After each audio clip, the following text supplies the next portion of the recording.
ایک فوارہ آپ ضرور ساتھ رکھیں. یہ فوارہ ہے, اس میں پانی بھرا ہوا ہے, پانی بھرا ہوا ہے. آن لائن ہم نے اس کو منگایا تھا. اس کا فائدہ یہ ہے کہ آدمی اگر حرم میں بیٹھا ہوا ہے اور اس کا وضو ٹوٹ گیا, اب اگر آپ حرم سے باہر نکل کر واپس جانا چاہیں تو یہ ممکن ہی نہیں ہے. پولیس والے جانے نہیں دیتے, بھیڑ اتنی ہے. اب وضو ٹوٹ گیا, جگہ بھی سنبھالنی ہے, نماز بھی پڑھنی ہے جماعت کے ساتھ, اور وضو بھی کرنا, اب کیا کریں؟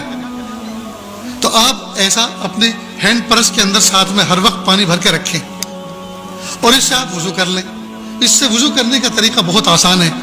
جیسے میرا کندھے کا رومال ہے, یہ چھوٹا سا جو نیپکن آتا ہے تھوڑا موٹے والا, وہ اپنے ساتھ ہر وقت رکھیں, اس کو گود میں بچھا لیں, ٹھیک, اور آستین چڑھائیں. اور اس سے وضو کرنے کا طریقہ یہ ہے کہ وضو میں سب سے پہلے کلی کی جاتی, ہاتھ دھوئے جاتے ہیں, ٹھیک, اس کے بعد کلی کی جاتی ہے, ناک میں پانی ڈالا جاتا ہے. لیکن یہ فرض نہیں ہے, یہ اگر نہیں بھی ہوگا تو بھی وضو ہو جائے گا. سب سے پہلا فریضہ کیا ہے؟ چہرے کا دھونا, پیشانی کے بالوں سے ٹھوڑی کے نیچے تک, ایک کان کے لوٹ سے دوسرے کان کے لوٹ تک, یہ نمبر 1 فریضہ. لہذا اس کا ادا کرنے کا طریقہ یہ ہے کہ آپ ایسے کریں.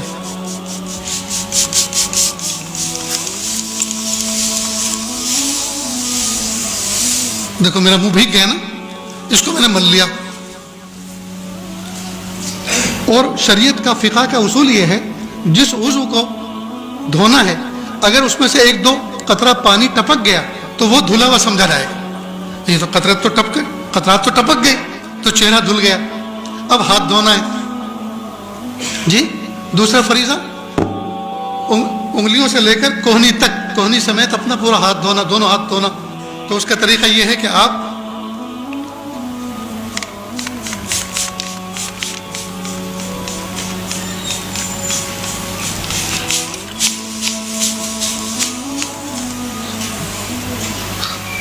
یہ آپ کا ہاتھ دھل گیا, ٹھیک. اسی طرح سے دوسرا ہاتھ دھونا ہے, اسی طرح دوسرا ہاتھ دھونا ہے. آپ میری طرف دیکھیں, بہت اہم کام چل رہا ہے. دروازہ کھولنا تو آپ نے یہ بچپن سے دیکھتے آئے, کھولتے بھی ہیں بند بھی کرتے. تم بھی کھڑے ہو یار, جو نہیں دیکھنے کا ہے وہ دیکھتے ہو, جو دیکھنا ہے اس کو نہیں دیکھتے. تو دوسرا ہاتھ بھی ہو گیا, ٹھیک. یہ تو میں نے وقت کو بچانے کے لیے ایک ہاتھ کو صرف ایسے ہی بتا دیا, ایک ہاتھ ایسے, تو دوسرا بھی ایسے دھونا ہے. اس کے بعد پھر ہاتھ کو تر کیا دونوں اور سر کا مسح کر لیا.